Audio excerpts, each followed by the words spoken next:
ओम नमः सिद्धेभ्याः जय श्री ओम नमः सिद्धेभ्याः जय श्री ओम नमः सिद्धेभ्याः। मंगलम भगवान वीरो मंगलम गौतमो गणी मंगलम कुंद कुंदाद्यो जैन धर्मोस्तु मंगलम सर्वमंगल मांगल्यम सर्व कल्याण कारकम प्रधानम सर्वधर्माणां जैनम जयतु शासनम जैनम जयतु शासनम जैनम जयतु शासनम। मोक्षमार्गस्य नेतारं भेतारं कर्म भूभृतां ज्ञातारं विश्वतत्त्वानां वन्दे तद्गुणलब्धये। तत्वार सूत्र अर्थात मोक्ष शास्त्र जिसे आचार्य उमा स्वामी ने लिखा,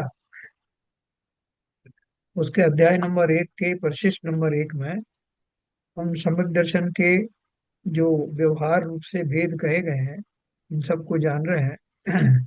उस संबंध में कुछ प्रश्न उत्तर भी आए हैं, जिसमें अभी कल हमने जो पढ़ा था उसमें ये था कि एक गुण जिसका घात हो रहा हो या जो उदय में चल रहा हो, उसके कारण से दूसरे कर्म का भी दूसरे गुण का भी घात होता है क्या। जैसे उन्होंने बात की कि सम्यक दर्शन की प्राप्ति में अनंतानुबंधी जो कषाय है उसका भी बड़ा रोल है। वो जबकि वो चारित्र गुण की पर्याय है और ये दर्शन मोहिनी जो है वो श्रद्धा गुण की पर्याय है। तो ऐसा देखा गया है। प्रश्न ये था कि जब सम्यक दर्शन होता है तो अनंतानुबंधी को भी जाना होता है, अनंतानुबंधी की अब्सेंस में ही सम्यक दर्शन का उदय होता है। तो ये प्रश्न आया था, कल अपन ने इसको एड्रेस किया था। अब ये इसका जवाब जो है ये मोक्ष मार्ग प्रकाशक में बहुत क्लियर लिखा है, जो अपन ने जो कल पढ़ा था। पहले अपन ने जो पढ़ा था कल वो देखते हैं, फिर मोक्ष मार्ग प्रकाशक में देखते हैं।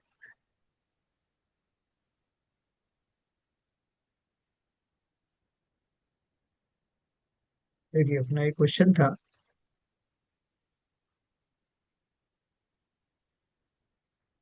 आत्मा के एक गुण का घात होने में उस गुण के घात में निमित्त रूप जो कर्म है उसके अतिरिक्त दूसरे कर्म निमित्त रूप घातक है या नहीं। उत्तर दिया नहीं। अनंतानुबंधी चारित्र मोहिनी की प्रकृति है, इसलिए वह चारित्र के घात में निमित्त हो सकती है, किंतु वह सम्यक दर्शन के घात में निमित्त कैसे मानी जाती। इसका उत्तर अपन पढ़ रहे थे। अनंतानुबंधी के उदय में युक्त होने पर क्रोधादि रूप परिणाम होते हैं, किंतु कहीं अतत्व श्रद्धान नहीं होता, इसलिए वह चारित्र के घात का ही निमित्त होता है। किंतु सम्यक के घात में वो निमित्त नहीं है। परमार्थ से तो ऐसा ही है, किंतु अनंतानुबंधी के उदय से जैसे क्रोधादिक होते हैं वैसे क्रोधादिक सम्यक के सद्भाव में नहीं होते। ऐसा निमित्त नैमित्तिक संबंध है, इसलिए उपचार से अनंतानुबंधी में सम्यक की घातकता कही जाती है। क्या बताया उन्होंने। जैसे अपन ने कल भी बात करी थी कि जिस जीव को सम्यक दर्शन हो जाता है, जिसे अपने स्वरूप का बराबर ध्यान रहता है कि मेरा स्वरूप क्या है, और जो भी सिद्धांत है, एक द्रव्य दूसरे द्रव्य का कुछ नहीं करता, मैं भी अपने शरीर का ना तो स्वामी हूँ और ना ही शरीर हूँ, ऐसा उसको ये सारी चीजें जो गुण जो है अच्छे से याद होते हैं, निशंक भी होता है निकांक्षित भी होता है। तो ऐसे गुणधारी को कभी क्रोध भी आएगा तो क्रोध में ये कारण नहीं बनेगा या इस तरह का व्यवहार नहीं होगा कि मैं इसको आदमी को मार डालूंगा समाप्त कर दूंगा, ये मेरे बीच में बाधा बन रहा है। क्योंकि वहां तो पहले से ही उसको ज्ञान है कि एक द्रव्य दूसरे द्रव्य का कुछ नहीं करता। जो कुछ भी उदय में आता है वो पूर्व कर्म के उदय के कारण निमित्त रूप से आता है। ऐसा उसको विश्वास होने के कारण क्रोध आदि तो अभी भी आएंगे, लेकिन वो किस जाति के आएंगे, वो ऐसी जाति के नहीं आएंगे जिनसे अनंत संसार का बंध हो। सर यहाँ पर एक प्रश्न है। हम्म। ये जब सम्यक दर्शन, छायास्वमी सम्यक दर्शन का जो जीव है उसका मिथ्यात्व चला गया है और अनंतानुपंथी की एक चौकड़ी चली गई है। इस स्थिति में, और औपसमिक सम्यक तो है, वो तो एक एक अंतर्मुहूर्त रहता है, उसकी तो बात ही नहीं कर।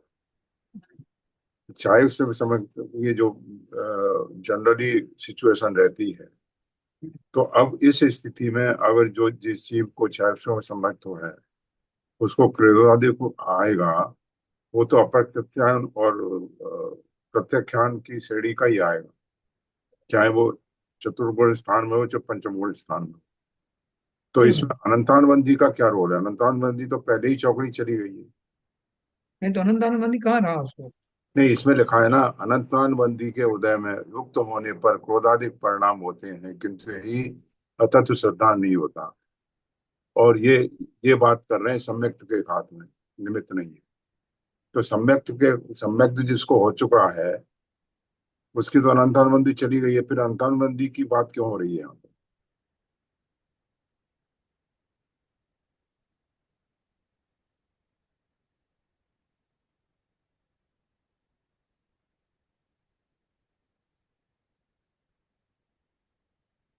ये उन्होंने जो लाइन दी है वो किसकी दी है? अनंतानुबंधी के उदय में युक्त होने पर क्रोधादिक रूप परिणाम होते हैं। हाँ, आपकी बात ठीक है कि जिस समय अनंतानुबंधी उदय होगा है उस समय वो क्रोधादि रूप परिणाम जो है उस जाति के होंगे। और तब तब तक जो है उसको सम्यक दर्शन तो हुआ नहीं, किंतु कहीं अतत्व श्रद्धान नहीं होता, इसलिए वह चारित्र के घात का ही निमित्त होता है, किंतु सम्यक के घात में वह निमित्त नहीं है। देखो उन्होंने वो सीक्वेंस में इस तरह लिखा है, लेकिन बाकी उनका कहने का तात्पर्य खाली इतना ही है। परमार्थ से तो ऐसा ही है, किंतु अनंतानुबंधी के उदय से जैसे क्रोधादिक होते हैं, है ना, वैसे क्रोधादिक सम्यक के सद्भाव में नहीं होते। यहाँ से आप समझिए इस बात को। अनंतानुबंधी के उदय में जैसे क्रोधादिक होते हैं ना, जिस तरह के होते हैं,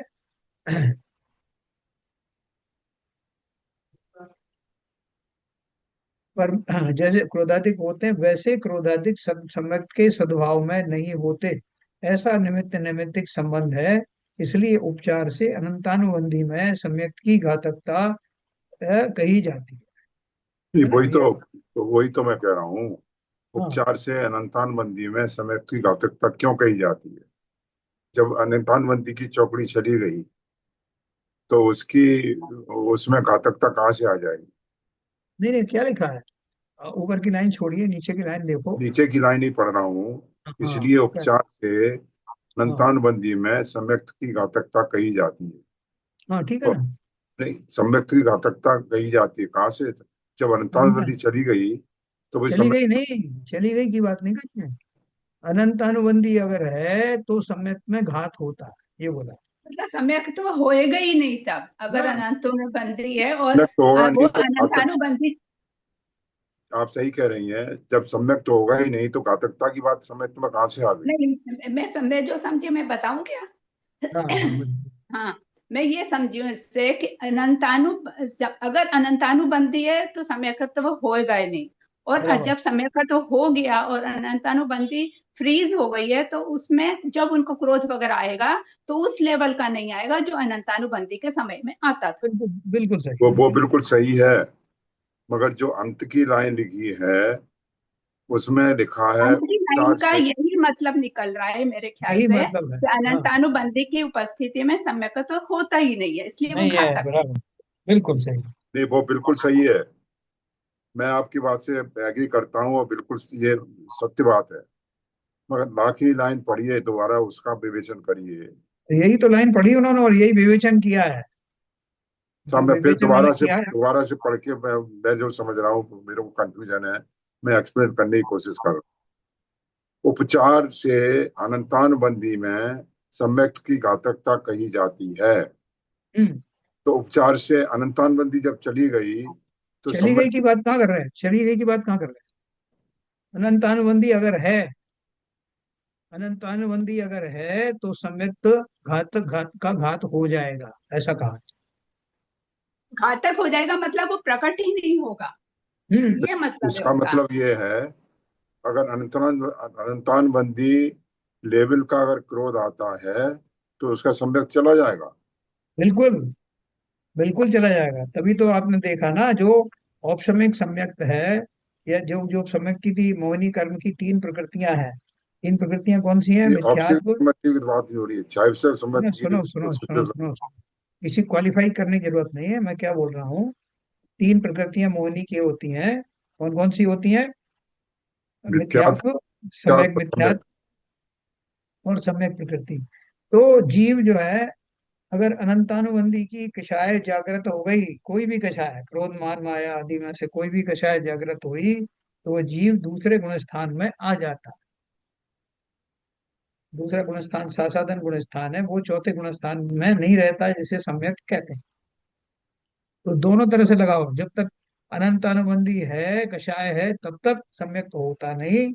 और जब सम्यक्त है, अनंतानुबंधी का उदय आया, तो सम्यक्त का घात हो जाता है। जीव दूसरे गुण स्थान पर और फिर पहले गुण स्थान पर आ जाता है। ठीक है ठीक। सर? अनंतानुबंधी में का अर्थ है कि अनंतानुबंधी के होने पर सम्यक्त की घातकता कही जाती है। देखो, इसमें भी दिया है मोक्ष मार्ग प्रकाशक में। यहाँ प्रश्न है कि अनंतानुबंधी तो चारित्र मोह की प्रकृति है, सो चारित्र का घात करे, इससे सम्यक का घात किस प्रकार संभव है? ये क्वेश्चन आया है। ये इसमें मोक्ष मार्ग प्रकाशक में उन्होंने उत्तर दिया, अनंतानुबंधी के उदय से क्रोधादि रूप परिणाम होते हैं, कुछ अतत्व श्रद्धान नहीं होता, इसलिए अनंतानुबंधी चारित्र का ही घात करती है, सम्यक का घात नहीं करती। सो परमार्थ से है तो ऐसा ही। ये बोल रहे हैं क्या कि दोनों अलग अलग गुण हैं। जो अनंतानुबंधी जो क्रोध आदि अगर आ गया, तो सम्यक को कोई नुकसान होना नहीं चाहिए, क्योंकि एक गुण दूसरे गुण का कुछ करता नहीं है, इस अपेक्षा से। लेकिन लिखा है, सो परमार्थ से तो ऐसा ही है, परंतु अनंतानुबंधी के उदय से जैसे क्रोधादिक होते हैं, वैसे क्रोधादिक सम्यक्त होने पर नहीं होते, ऐसा निमित्त नैमित्तिक पाया जाता है। जैसे त्रस्पने की घातक तो स्थावर प्रकृति ही है, परंतु त्रस्पना होने पर एकेंद्रिय जाति प्रकृति का भी उदय नहीं होता, इसलिए उपचार से एकेंद्रिय प्रकृति को भी त्रस्पने का घातकपना कहा जाए तो दोष नहीं।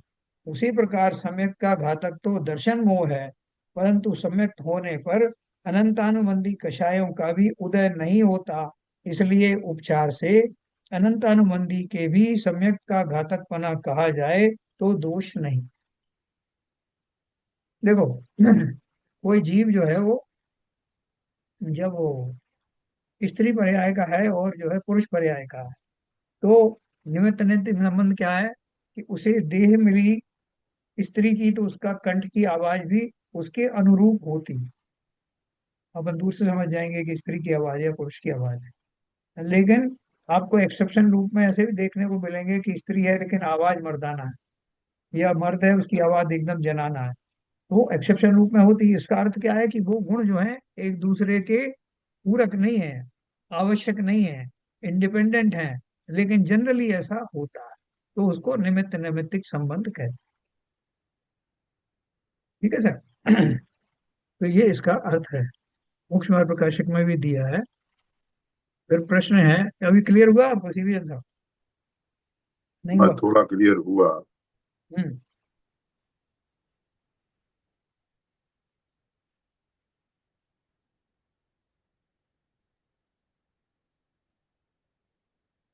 देखो, यहाँ एक किसी ने प्रश्न और पूछा है इसमें।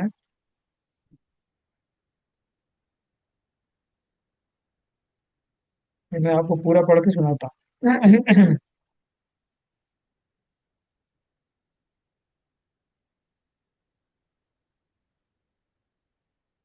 यद्यपि परमार्थ से कषाय का घटना चारित्र का अंश है, तथापि व्यवहार से जहाँ ऐसा कषायों का घटना हो जिससे श्रावक धर्म या मुनि धर्म का अंगीकार हो, वही चारित्र नाम पाता है।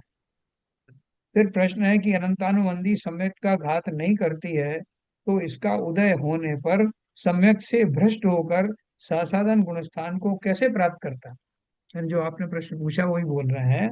एक तरफ तो आप बोल रहे हो कि ये दोनों गुण अलग अलग हैं, और वो उसकी वजह से सम्यक का घात, अनंतानुवर्ती सम्यक का घात नहीं करती है, तो उसका उदय होने पर सम्यक से भ्रष्ट होकर सासादन गुण स्थान को कैसे प्राप्त करता है?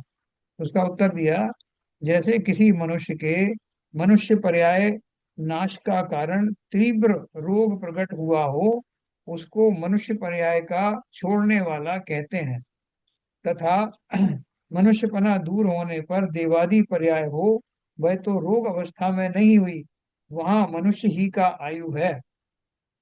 उसी प्रकार सम्यक्त के नाश का कारण अनंतानुबंधी का उदय प्रकट हुआ, उसे सम्यक्त का विरोधक सासाधन कहा, तथा सम्यक्त का अभाव होने पर मिथ्यात्व होता है, वह तो सासाधन में नहीं हुआ, यहाँ उपशम सम्यक्त ही काल है, ऐसा जानना।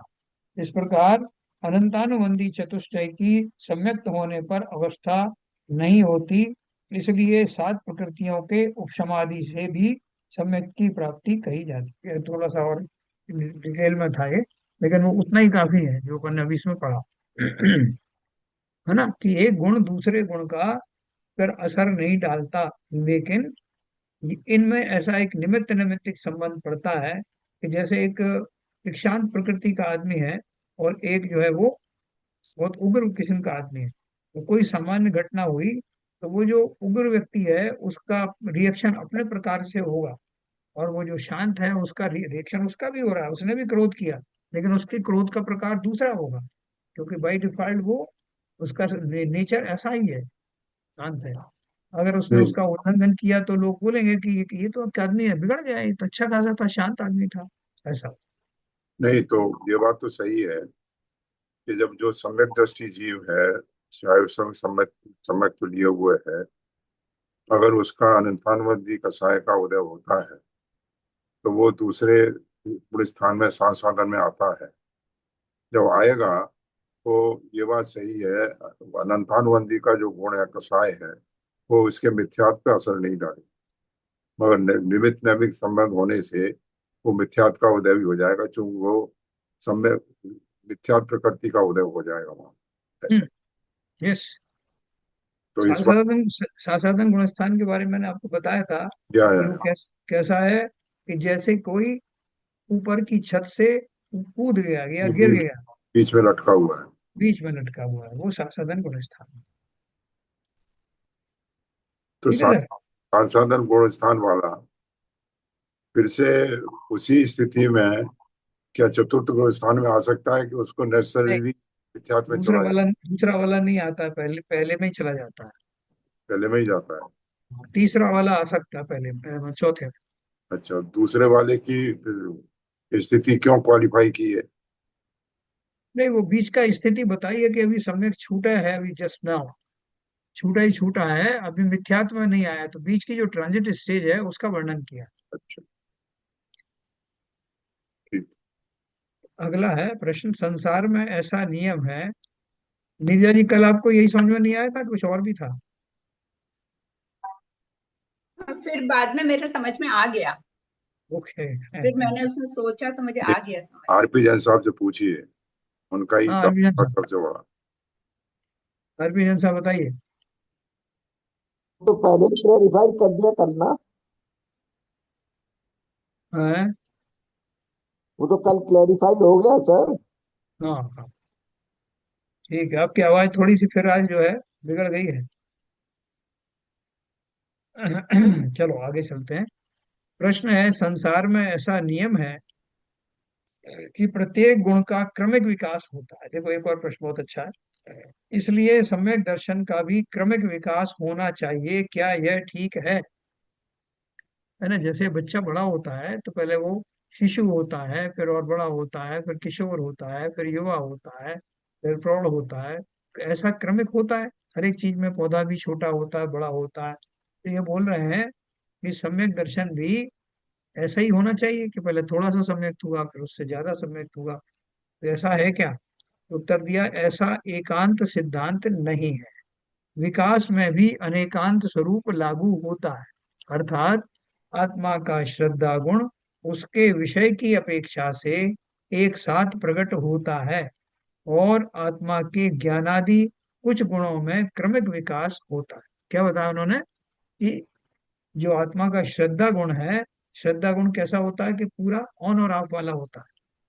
जब भी श्रद्धा होती है तो सम्यक होती है या मिथ्या होती है।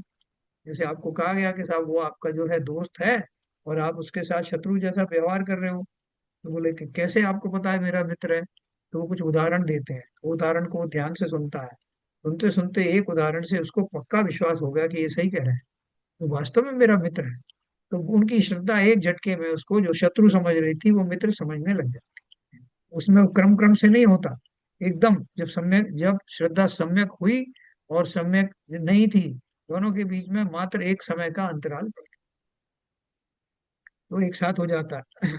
फिर बोल रहे हैं कि और दूसरे जो गुण है, जैसे आपके जो ज्ञानादि गुण है, ज्ञान तो एक साथ हो जाता सम्यक। जितना भी ज्ञान है, जितना भी ज्ञान उस जीव को, जरूरी नहीं कि वो विद्वान हो। जिसको सम्यक दर्शन हुआ है वो जीव आवश्यक नहीं कि बहुत विद्वान हो, लेकिन उसकी श्रद्धा सम्यक होते ही उसके पास जितना भी ज्ञान है वो सम्यक हो जाता है। और वो जो चारित्र गुण है, चारित्र गुण की बात भी अभी आएगी, चारित्र गुण का तो सीधे सीधे क्रमिक विकास होता है। सम्यक दर्शन के प्राप्त होते ही वो चारित्र गुण की वो पर्याय उतनी उत्कृष्ट नहीं आती जिसे हम निश्चय चारित्र कहते हैं। उसमें समय लगता है, क्योंकि उसके साथ में वो सम्यक्त पूर्वक लिए जाने वाले नियम संयम आदि हैं, वो सारे जो है उसमें फलित होते हैं, उन सब का जुड़ाव होता है, बाह्य लक्षण होते हैं, और फिर अगर मुनि बने तो 13 प्रकार का चारित्र का विकास होता है। तो इसलिए वो ज्ञान गुण में तो ज्ञान को सम्यक हो तो एक साथ ही हो गया, लेकिन उसके विकास में अब वो जैसे कि कोई विद्वान है नहीं था, समय दर्शन के बाद उसने जो है और थोड़ा सा अध्ययन किया और ज्यादा किया, तो उसका और भी ज्ञान बढ़ सकता है, तो वो क्रमिक विकास हुआ। चारित्र का भी ऐसा ही हुआ, लेकिन सम्यक दर्शन जहाँ तक है वो ऑन ऑफ है, या तो है या नहीं। और क्रमिक विकास का दृष्टांत अब बोल रहे हैं कि क्रम से तो आपने बता दिया कि ऐसा ऐसा होता है, जैसे कैरी हरी है, हरी से फिर थोड़ी सी कम हरी होगी, फिर उससे कम हरी होगी, करते करते पीली हो जाएगी। रसगुण की भी खट्टी है, फिर थोड़ा सा मिठास होगी, फिर ज्यादा मिठास होगी। लेकिन ऐसा कौन से गुण है जो कि अक्रम में होते हैं, ऐसा सिद्धांत बताओ जहाँ अक्रम का सिद्धांत घटित होता हो।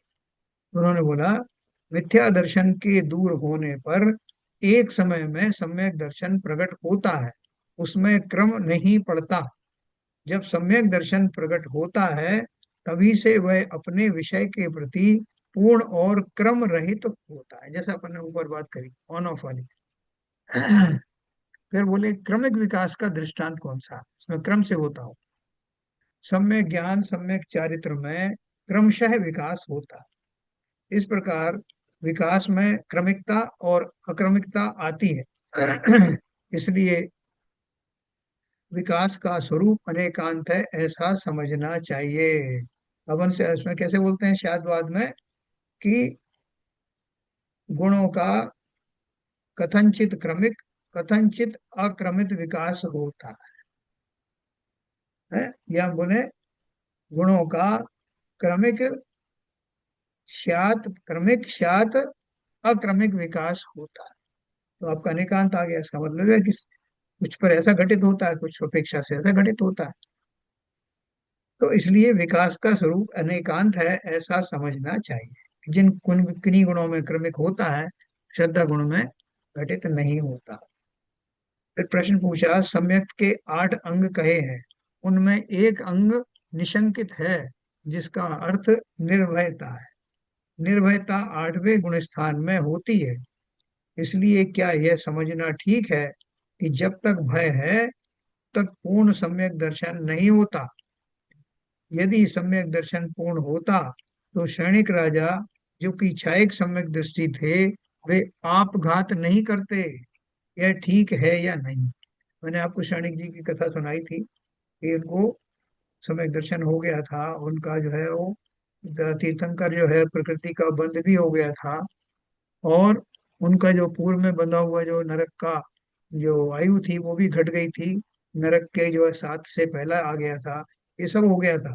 लेकिन आयु के अंत में जो उनका जो पुत्र था, बारिशण नाम था शायद, जिसको उन्होंने बहुत लाड़ प्यार से पाला था और जिसकी ज्योतिषियों ने पहले से ही घोषणा कर दी थी कि ये इनकी मृत्यु के लिए उत्तरदायी होगा, वो जो नवजात अवस्था में ही रानी चेलना ने उसको घोड़े पर फेंकवा दिया था। लेकिन जो होनी को कोई टाल नहीं सकता ना, राजा श्रेणिक बाहर से आए थे तो उनको नजर उस शिशु पर पड़ी और उन्होंने उसे अपने पूर्ण वात्सल्य के साथ वापस लेकर आए महल में। उन्होंने कोई भी सोचा नहीं किसी किसी तरह से, लेकिन उसने बाद में राजा सैनिक को कैद किया, जेल में डाला और यातनाएं दी उनके अंतिम समय में। और जब वो रानी चेलना ने जो सारी घटनाएं उनको बताई वारिशैन को कि देखो तुम्हारे पिता ने तुम्हारे लिए क्या किया, आज अगर ये नहीं होते तो तुम्हारा जो है जन्म होकर भी तुम राजमहल से बाहर रहते। तो उसको समझ में आया, तो उसको बड़े अपने आप को ऊपर वो बहुत वो आया कि मैंने ऐसा कैसे किया। तो उनको छुड़ाने के लिए खुद ही वहां जेल में हथौड़ा लेकर के और पहुंचा। दूर से ही राजा सैनिक ने देखा तो उनके दिमाग में आया कि ये अब मुझे मारने आया है। तो उनको थोड़ा अफसोस हुआ और उन्होंने उनके सींचे के ऊपर में सर पटक पटक करके प्राण त्याग दिया। तो ये कहानी ये पूछ रहे हैं कि असम्यक दृष्टि जीव के ऐसे भाव कैसे आ गए। यदि सम्यक दर्शन पूर्ण होता, क्योंकि उनको भय था ना, तो बोल रहे हैं कि भय कैसे हो गया। निर्भयता 8वें गुण स्थान में होती है, इसलिए क्या यह समझना ठीक है कि जब तक भय है तब तक पूर्ण सम्यक दर्शन नहीं होता। यदि सम्यक दर्शन पूर्ण होता तो सैनिक राजा जो कि क्षायिक सम्यक दृष्टि थे, वे आपघात यानी आत्महत्या नहीं करते। यह ठीक है या नहीं? उत्तर दिया यह ठीक नहीं। सम्यक दृष्टि को सम्यक दर्शन के विषय की मान्यता पूर्ण ही होती है, विषय की मान्यता, क्योंकि उसका विषय अखंड शुद्ध आत्मा है। सम्यक दृष्टि के शंका, कांक्षा, विचिकित्सा का भाव द्रव्यानि योग में कहा है और करणानि योग में भय का 8वें गुण स्थान तक, लोभ का 10वें गुण स्थान तक और जुगुप्सा का 8वें गुण स्थान तक सद्भाव कहा है। इसमें विरोध नहीं है, क्योंकि श्रद्धान पूर्वक के तीव्र शंका आदि का सम्यक दृष्टि के अभाव हुआ है, अथवा मुख्यतया सम्यक दृष्टि शंकादि नहीं करता, इस अपेक्षा से सम्यक दृष्टि के शंका आदि का अभाव कहा है। किंतु सूक्ष्म शक्ति की अपेक्षा से भय आदि का उदय 8वें आदि गुण स्थान तक होता, इसलिए करणानि योग में वहां तक सद्भाव कहा है। अपन ने एक बात पढ़ी थी कि बहुत सारी बातें आपको द्रव्यान योग अलग बताएगा, करणान योग अलग बताएगा, चरणान योग अलग बताएगा, लेकिन वहाँ उनकी जो जो विवक्षा है, जो उसका बताने का रीजन है, वो अलग अलग है। द्रव्यान योग में आत्मज्ञता के कारण होने वाले जो सद्गुण है उनको विस्तृत रूप से बताने के लिए ऐसा कहा जाता है कि वो पूर्ण निशंकित है। लेकिन अभी उसका जो चारित्रिक पार्ट है, वो चारित्रिक पार्ट में चारित्रिक दुर्बलताएं अभी बाकी हैं, जो करणानि योग बताता है। उसी चारित्रिक दुर्बलता का हवाला दे करके करणानि योग में 8वें गुण स्थान को बताया है। जो 3 गुण स्थान में बताया ना, भय का 8वें गुण स्थान तक, लोभ का 10वें गुण स्थान तक और जुगुप्सा का 8वें गुण स्थान तक सद्भाव कहा है।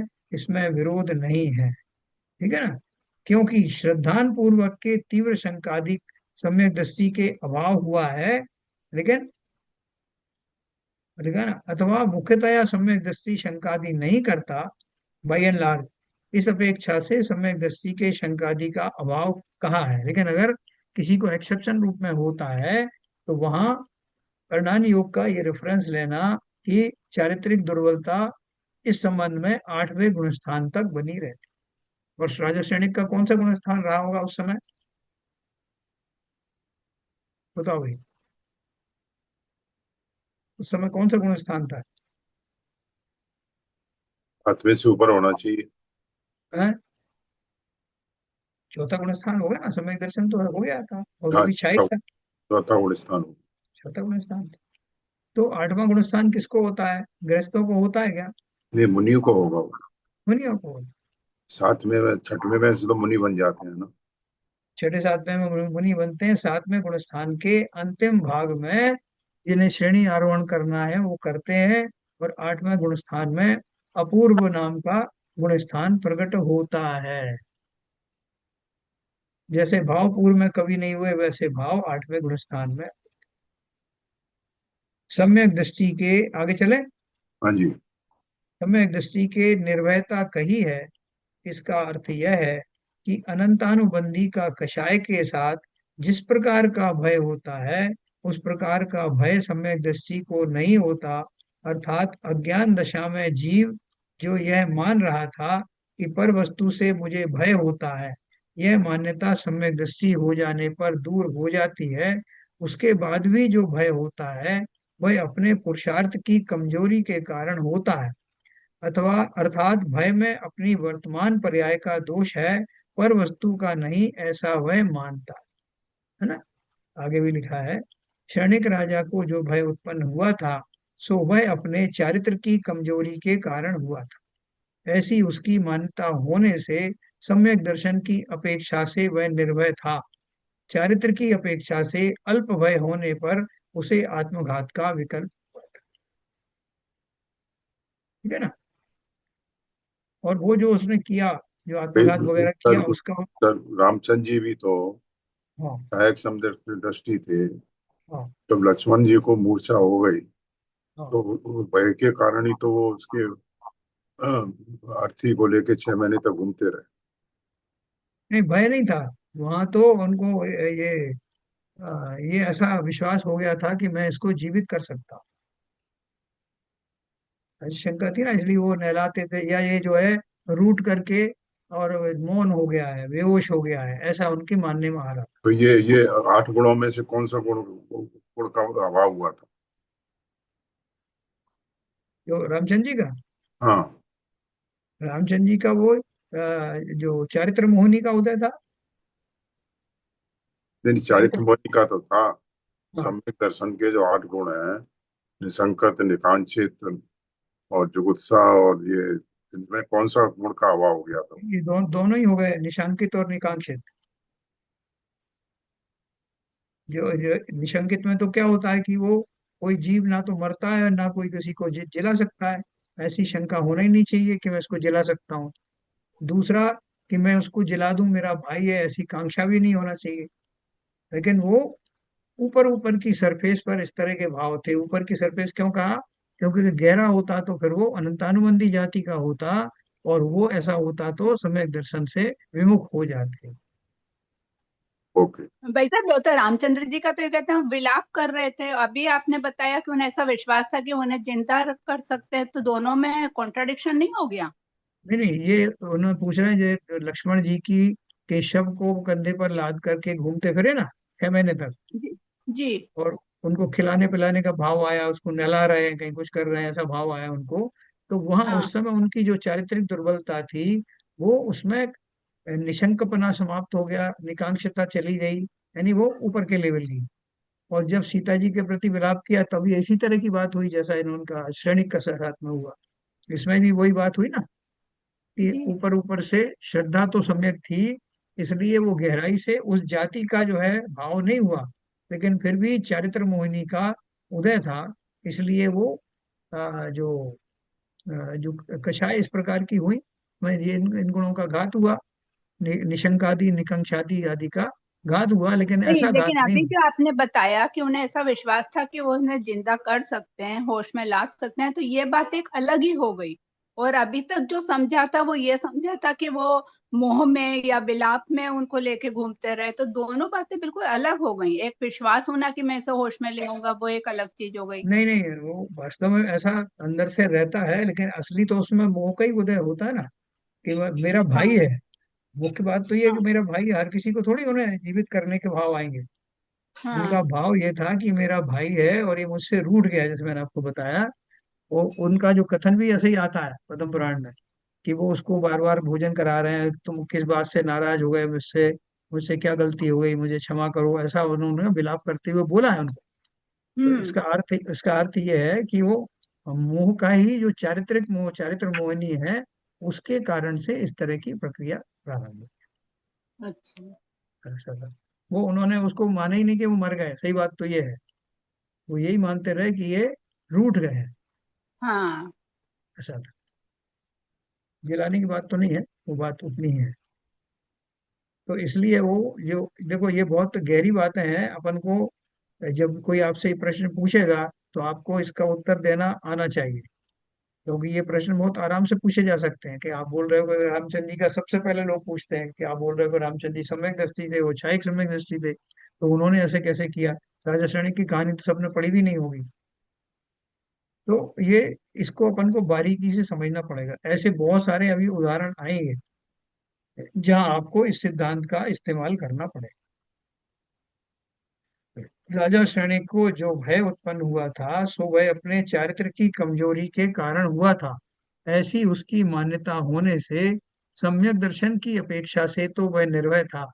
चारित्र की अपेक्षा से अल्प भय होने पर उसे आत्मघात का विकल्प, है ना। अब ये करणानि योग का विषय है कि वो भाव कैसे हो सकते हैं।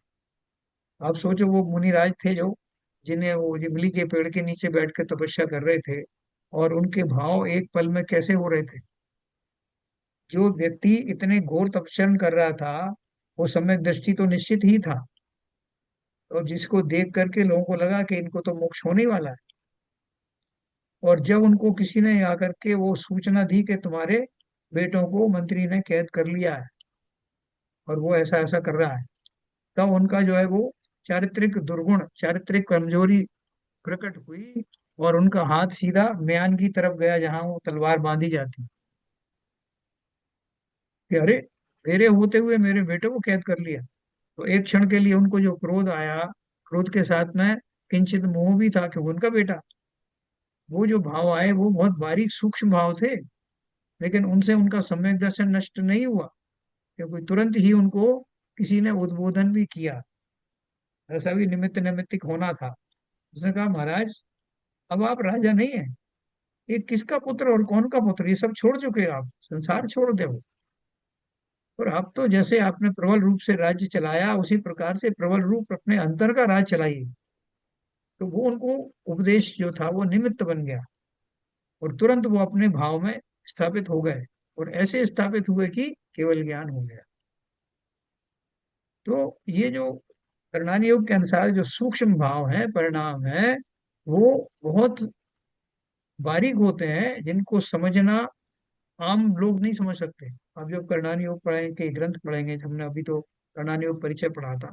रोमन सार है, छपना सार है, लब्धि सार है, षट खंडागम है।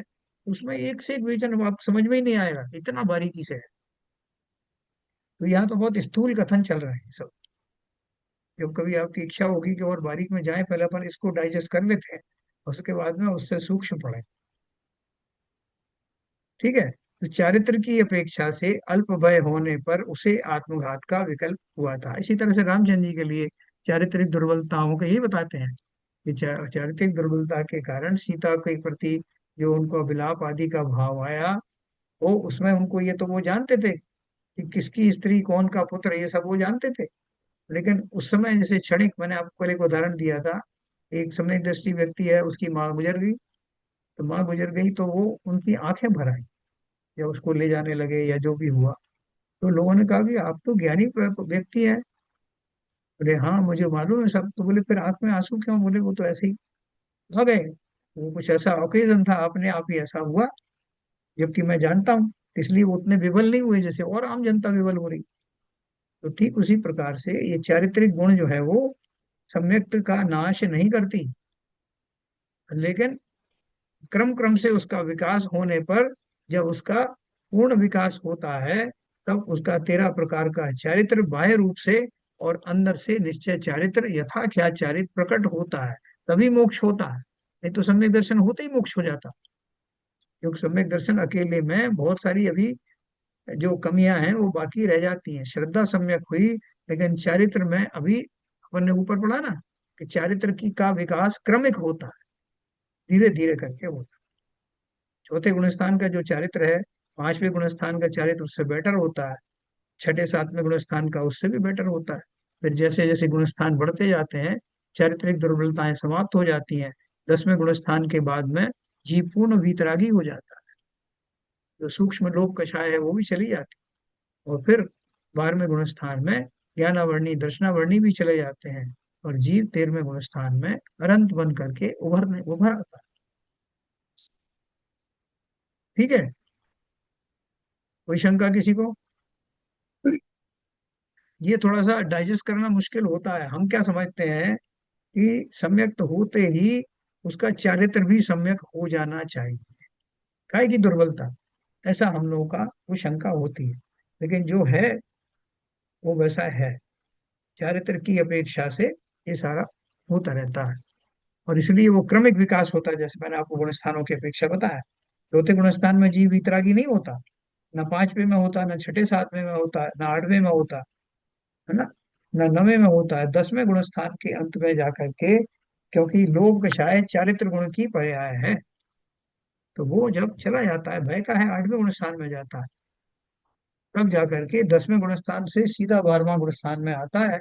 और 12वें गुणस्थान के बाद जैसे ही 12वां गुणस्थान समाप्त होता है तो जीव अरहंत बन जाता है। वहाँ उनका शुक्ल ध्यान लगता है, 10वें गुणस्थान में एक शुक्ल ध्यान लगता है, फिर 13वें गुणस्थान में लगता है ना, इस तरह के 2-3 लगते हैं। तो क्षयिक लब्धि की स्थिति, प्रश्न एक और आया, क्षयिक लब्धि की स्थिति रखने के लिए वीर्यांत राय कर्म के क्षय की आवश्यकता होगी, क्योंकि क्षयिक शक्ति के बिना कोई भी क्षयिक लब्धि नहीं रह सकती। क्या यह मान्यता ठीक है? अब उन्होंने क्या बात करी कि जैसे कोई अपन जो क्षयिक वाला सम्यक दर्शन है ना, क्षयिक सम्यक दर्शन, तो वो एक लब्धि है। तो वो लब्धि रखने के लिए उन्होंने एक प्रश्न पूछा है कि वो लब्धि कब रह सकती है, अक्षुण कब बनी रह सकती है? जब वीर्यांतराय कर्म के क्षय की आवश्यकता हो, यानी वीर्यांतर कर्म अगर चला चला जाए, यानी वीरांतराय कर्म कौन सा है? जिसकी पर्याय पुरुषार्थ होती है। पुरुषार्थ जो है वीर्यांतराय कर्म की एक पर्याय है। तो बोल रहे हैं कि जो क्षयिक लब्धि की स्थिति बनाए रखने के लिए वो ऐसे पुरुषार्थ की आवश्यकता होगी, क्योंकि क्षयिक शक्ति के बिना कोई भी क्षयिक लब्धि नहीं रह सकती। क्या यह मान्यता ठीक है? तो बोल रहे हैं कि मेरा जो पुरुषार्थ है वो ऐसा अक्षुण पुरुषार्थ होना चाहिए। पुरुषार्थ यानी वीर्यांतराय कर्म का क्षय जो है इतना हो जाना चाहिए, तभी मुझे वो क्षयिक सम्यक दर्शन की प्राप्ति होगी। ऐसा है क्या? तुमने बोला यह मान्यता ठीक नहीं है। वीर्यांतराय के क्षयोपशम के निमित्त से अनेक प्रकार की क्षयिक पर्यायें प्रकट होती हैं। क्षयिक सम्यक दर्शन चौथे से 7वें गुणस्थान में, क्षयिक यथाख्यात चारित्र 12वें गुणस्थान में, और क्षयिक क्षमा 10वें गुणस्थान में, क्षयिक निर्माणता है 10वें गुणस्थान में, क्षयिक निष्कपटता 10वें गुणस्थान में, और क्षयिक निर्लोभता 12वें गुणस्थान में होती है। 12वें गुणस्थान में वीर क्षोक्षम रूप होता है, फिर भी कषाय का क्षय है। हाँ?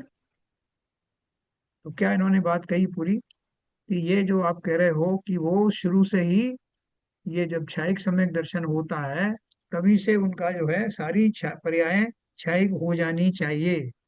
क्षयिक सम्यक दर्शन के साथ साथ ही जितनी भी शेष गुणों की पर्याय हैं वो सब भी क्षयिक क्यों नहीं हो जाती, ये क्वेश्चन है। तो उन्होंने बोला कि जो क्रम से बोलते हैं ना, सब चीज क्रम से हो रही, तो क्या बोला? नंबर 1, क्षयिक सम्यक दर्शन कब होता है? चौथे से 7वें गुणस्थान में सम्यक क्षयिक सम्यक दर्शन हो जाता है। क्षयोप सम्यक सम्यक दृष्टि को ही क्षयिक सम्यक दर्शन होता है। उसकी प्रक्रिया मैंने निकाल कर रखी है, कल अपन उसको बताएंगे।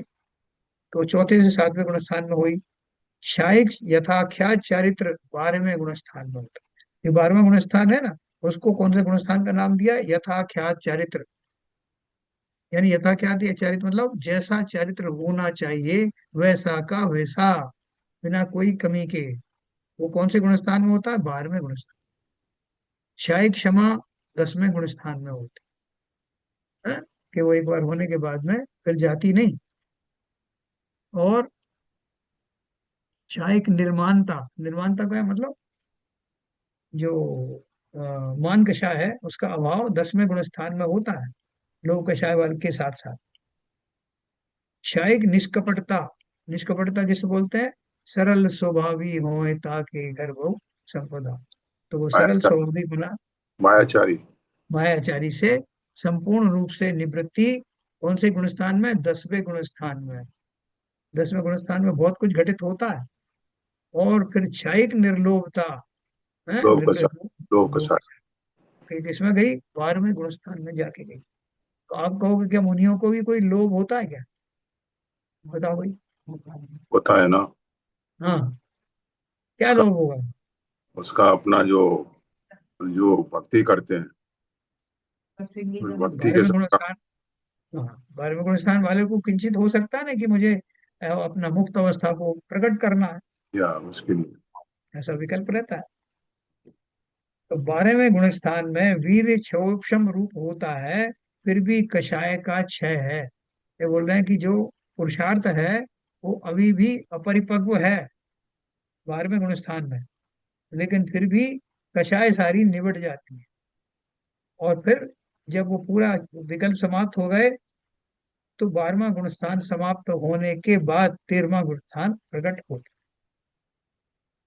अन्य प्रकार मतलब ये क्षोभम रूप था और वो क्षय को प्राप्त हो जाता है 12वें गुण स्थान के अंत में।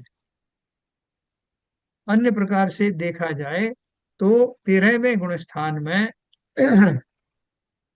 शायक अनंत वीर्य और संपूर्ण ज्ञान प्रकट होता है। तथापि योगों का कंपन और चार प्रतिजीवी गुणों की शुद्ध पर्याय की अप्रगटता विभाव पर्याय होती है। 14वें गुण स्थान में कषाय और योग दोनों क्षय रूप हैं, फिर भी असिद्धत्व है। उस समय भी जीव की अपने पूर्ण शुद्धता रूप उपादान की कचाई के कारण यानी कच्चेपन के कारण कर्मों के साथ का संबंध और संसारीपन है। कब तक? 14वें गुण स्थान। अब बोले बड़े ताज्जुब की बात, कैसा उन्होंने सीक्वेंस बताया कौन से गुण स्थानों में क्या क्या घटित होता है। क्या बताया? अन्य प्रकार से देखा जाए तो 13वें गुण स्थान में शायक अनंत वीर और संपूर्ण ज्ञान प्रकट होता है। ये किस प्रश्न के उत्तर में चल रहा है कि उसने शिष्य ने पूछा कि छायक सम्यक दर्शन होने के साथ साथ ही बाकी के गुण भी छायक क्यों नहीं हो जाते। तो उन्होंने बताया कि उनका एक क्रम पड़ता है, उस क्रम के अनुसार उन गुण स्थानों में जाकर के वो गुण जो है वो उनका क्षय होता है। ठीक है, तो अपने 13वां गुण स्थान अपना कौन सा था? शायक अनंत वीर, अनंत दर्शन, अनंत वीर, अनंत ज्ञान, ये बोलते हैं ना। हाँ, जो चार जो चतुष्टय है, अनंत सुख, वो संपूर्ण ज्ञान प्रकट होता है। तथापि इसके बावजूद योगों का कंपन और चार प्रतिजीवियों गुणों की शुद्ध पर्याय की अप्रकटता यानी विभाव पर्याय होती है। चार कौन से प्रतिजीवी गुण बचे हुए हैं? अघातीय कर्म है ना, चार, वो बाकी रहते हैं सेंधन के अनंत के। 14वें गुण स्थान में कषाय और योग दोनों क्षय रूप हैं। चौथे गुण 14वें गुण स्थान में ना तो ये कषाय है ना योग है, दोनों चले गए। फिर भी असिद्धत्व है, ये सिद्ध नहीं बने। क्यों नहीं बने सिद्ध? अभी शरीर बाकी है। ये चार है ना, आयु कर्म और वो आपके जो हाँ, नाम नाम, गोत्र से नाम कर्म और नाम गोत्र गोत्र, आयु और वेदनी, गोत्र और वेदनी। ठीक है, तो अभी ये क्या बोल रहे हैं? जब 14वें गुण स्थान में आया तो कषाय चली गई सारी, और योग जो है वो योग भी समाप्त हो गए। तो अब वो कौन से जो गुण स्थान वाले हो गए वो कि अभी उनका बस शरीर खिरने वाला है, आयु कर्म की वजह से रुका हुआ है। तो उतना उतना उनमें अभी कारण से असिद्धत्व है, सिद्धत्व प्राप्त नहीं हुआ। उस जब समय तक भी भाई जीव, साहब सिद्धत्व प्राप्त नहीं होता है, लेशा रहती है कोई ना कोई, शुक्ल लेशा रहती होगी। शुक्ल रेशा तो नीचे रहती है, हाँ ऐसे उन लोगों सब में रहती है। एक लेशा रहती है जब तक शरीर रहता है। नहीं, वो मैं आपको लेशा के बारे में कल बताऊंगा आपको कौन सी लेशाएं किस गुण स्थान तक रहती अच्छा। है। हाँ, फिर भी असिद्धत्व है, क्योंकि जो है उसका कषायों से कनेक्शन होता है। वेश्या किसे बोलते हैं? कि वो जो कषाय के परिणाम और योग के परिणाम मिलकर के वेश्या बनती, तो 13वें गुण स्थान तक ही योग रहते हैं और कषाय उसके पहले ही समाप्त हो गए। इन दोनों की मिली हुई अवस्था को ही जो लेश्या कहते हैं। तो लेश्याएं कौन से गुण स्थान में कौन सी लेश्या रहती है, मैं आपको कल विस्तार से बताऊं। उस समय भी, हाँ, असिद्धत्व हो गया। उस समय भी जीव की अपने पूर्ण शुद्धता रूप उपादान की कच्चे पने के कारण कर्मों के साथ का संबंध और संसारीपन है। 14वें गुण स्थान में कौन से कर्म रह गए?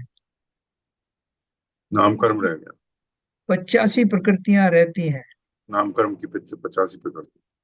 नाम कर्म की तो है उतनी, उसके अलावा 85 में सब आ जाता है। नाम कर्म की 93 में से कुछ तो पहले ही निकल जाती हैं, कुछ बची रहती हैं, उनका मैं आपको बताऊंगा पूरा कौन कौन सी रह जाती हैं। उसके अलावा आयु, नाम, आयु हो गया, नाम हो गया, आयु, गोत्र और वेदनी। वेदनी की साता वेदनी रहती है। आयु में शुभ आयु या मनुष्य आयु है वो रहती है। तो इस तरह से वो टोटल रहती है 85। उसमें तीर्थंकरत भी होता है अगर तीर्थंकर है तो वो सब जो है वो, जब तक वो प्रकृतियां हैं, उनका सद्भाव है, तब तक वो कर्म मौजूद है और फलतः संसारीपना बाकी है। या तो जीव संसारी होगा या सिद्ध होगा। जब सिद्ध होगा तो संसारी पने का कोई लेश भी नहीं रहेगा। उपरोक्त कथन से यह सिद्ध होता है कि भेद की अपेक्षा से प्रत्येक गुण स्वतंत्र है। यदि ऐसा ना हो तो एक गुण दूसरे गुण रूप हो जाए और उस गुण का अपना स्वतंत्र कार्य ना रहे। द्रव्य की अपेक्षा से सभी गुण अभिन्न हैं, यह ऊपर कहा गया। यानी क्या बात करी कि जो भी, जिन गुणों से द्रव्य बनता है, क्योंकि द्रव्य गुणों के समूह को द्रव्य कहते हैं, वो सारे गुण उस द्रव्य में इंटैक्ट रहते हैं, वो हटते नहीं, अलग नहीं होते। लेकिन स्वतंत्र रूप से प्रत्येक गुण जो द्रव्य में रह रहे हैं उनका अपना विकास इंडिपेंडेंटली होता है। ठीक है ना? तो ये हमने पढ़ा। इसमें कुछ अगर और रह गया होगा कंफ्यूजन या और क्लैरिटी चाहिए तो अपन कल इसको फिर दोबारा पढ़ेंगे। ठीक है, नहीं, ये 7वां नंबर का प्रश्न है। ज्ञान और दर्शन चेतना गुण के विभाग हैं, इनके बारे में अपन कल पढ़ेंगे। हाँ, थोड़ा सा क्लैरिटी आई क्या हरभजन साहब? ये काफी इंटरेस्टिंग था। एक्चुअली में ये तो लास्ट वाला पोर्शन तो पहले भी एक बार कवर कर चुके हैं हाँ, कि कौन सी स्थान में कौन सा कर्म क्षय हो जाता है, किसका कौन सा रह जाता है, हाँ। कौन सी क्रिया। क्या है कि और अपन भूलते जाते हैं। अपन जो ना पहले अपन ने पढ़ा है, ये मोक्ष मार्ग प्रकाशिक में बहुत अपन ने डिटेल में पढ़ा था। तो ये एक तरह से रिवीजन है परिशिष्ट के माध्यम से। ठीक है, तो इसलिए अपने गुणों का जो क्रमित विकास होता है उसका अपन को निरंतर प्रयास करते रहना चाहिए। चलिए, समय हो गया। संजय प्रकाश जी, जिनवाणी से। हे सारे दे माँ, हे सारे दे माँ, अज्ञानता से हमें तारे दे माँ। हे सारे दे माँ, मुनियों ने समझी, गुणियों ने जानी, शास्त्रों की भाषा, आगम की वाणी। हम भी तो जाने, हम भी तो समझें, विद्या का फल तो हमें माँ तू देना। हे सारे दे माँ, हे सारे दे माँ, तू ज्ञान दाई हमें ज्ञान दे दे, रत्नत्रयों का हमें दान दे दे, मन से हमारे मिटा दे अंधेरा, हमको उजालों का सिवदार दे माँ। हे सारे दे माँ, हे सारे दे माँ, तू मोक्षदाई ये संगीत तुझ में, हर शब्द तेरा है, हर भाव तुझ में। हम हैं अकेले, हम हैं अधूरे, तेरी शरण माँ हमें तारे देना। हे सारे दे माँ, हे सारे दे माँ, अज्ञानता से हमें तारे दे माँ। जिनवाणी माता की जय।